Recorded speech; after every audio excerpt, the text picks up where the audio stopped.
Previously, in the Eminence in Shadow, Sid was in the Oriana Kingdom and saw the kingdom was in shambles. Their Shadow Garden had also sent 4 girls including Rose to steal the key from the cult and the ring, but they saw Rose's mother, the queen was one of the key. So Rose betrayed Shadow Garden to save her mother, and in that betrayal her other companion were near death, but Shadow arrived right there to save them. But Shadow was pissed off when he saw a flyer for Rose's marriage announcement because if Rose marries Perv Ashart, he will take the throne. So Shadow wanted to make Rose the new ruler of the Oriana Kingdom for his future plans. But away from there, Lambda brought a few of the Shadow Garden girls undercover, where she meets Omega and She. They wanted her to stay but Lambda tells them about Rose's betrayal. So she was planning to take responsibility since she was her instructor when she arrived at Shadow Garden. But that won't be necessary because not even 7 shadows can do anything about this situation. Lambda understood right away that Shadow has taken over this case himself. She was a little worried about this, but she couldn't do anything because Shadow is now involved in this case. They think Shadow is going to kill Rose, but nope, Sid doesn't really plan to kill Rose. He just doesn't want Rose to marry that Perv Ashart because of his future plan includes Rose, so he wanted to sneak into Royal Castle without wearing his shadow hoodie. But there Epsilon calls him out from the back. Her timing was perfect and she took Sid into the castle on her identity. Epsilon is an artist and artists are respected in Oriana Kingdom. So she brought Sid inside as his apprentice. She was getting all touchy to Sid. But Sid knew her giant racks her nothing but slime that she is controlling with her magic to move according to her will. Epsilon is genius to hide her flat chest. But regardless she's a famous pianist, so getting this chance Epsilon tells Sid that her spies are everywhere, but they are interrupted by Perv Ashart. So Epsilon relaxed and gets into her act as a pianist and tells him she is going to perform her new music for Rose, but Perv Ashart just made up that Rose wasn't feeling well so she's going to rest. It was clear as day he was spouting all lies, but Perv was interested in Sid, so Epsilon told him Sid is her apprentice, but no one was allowed in without a pass. So Epsilon thought of leaving with Sid, but Perv doesn't mind letting Sid stay as long as Sid can perform a play for them. Sid is the one who taught piano to Epsilon, and they simply asked the master to play for them. But one thing Sid noticed was that while commoners were living their lives on the streets, nobles were still living as leisurely as usual. Then he played his signature tune, Moonlight Sonata, which shocked the circuits out of everyone. And Sid took this opportunity to steal a few of the jewels, so Perv Ashart tried to get close, but Epsilon prevents them because they were trying to get Sid into the music industry. So while they were busy chatting, Sid saw a ring was in Perv Ashart's pocket, so he used the string to steal it from him. Now that Sid had one key, he wanted to take a tour of the castle. So a little maid volunteers to guide him. She took Sid out on a royal garden for the tour and got clingy while praising him non-stop.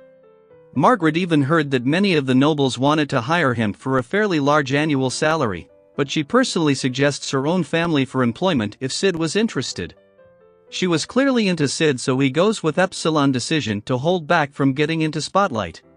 But aside from that, Margaret was Rose's personal maid, so Sid asked her about Rose and she got depressed. She used to look up to her, but the moment she killed her father, the king, she blames her for the kingdom's situation, so she refused to tell Sid about Rose, but she was really into Sid, so she told him where she was locked up.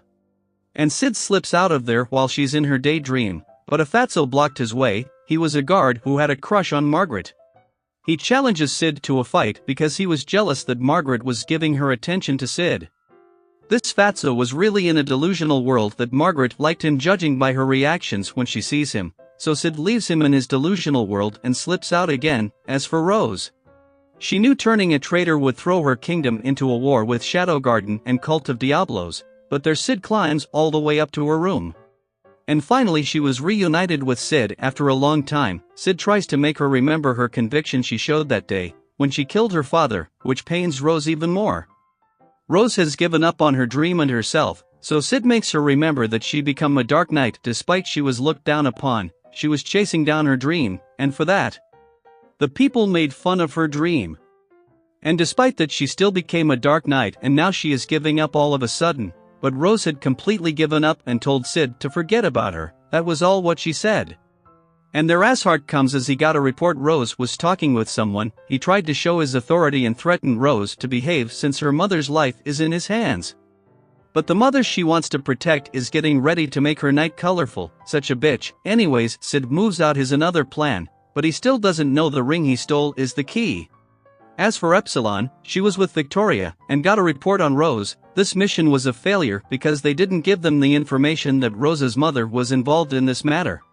But Shadow has already taken this matter in his hands and met Rose today, but Epsilon was confused thinking that Sid didn't do anything to Rose. So she guessed that Sid must have had some plans that he left Rose alive, but what was more concerning was the ring Ashart had, which could trigger to activate a big explosion. But they didn't know the ring is already with Sid. Their Sid comes in after a bath and both girls gets on to serve him. He told them his plan to deal with Rose is already half completed, which will derail their plan with the cult. The cult was closely working with Perv Ashart, and Ashart was happy that he could screw up Shadow Garden with that ring. Their Reina, Ross's mother, comes in her lingerie to sleep with Perv Ashart. So now everything makes sense, how the king was hypnotized and Rose had to kill her father to free him. It's all because Reina was cheating with Perv Ashart all along and even gave Rose to Perv Ashart for marriage, just so she could continue her sexual relationship with Ashart. Such a slut. But stay tuned to my channel to watch another episode of this anime.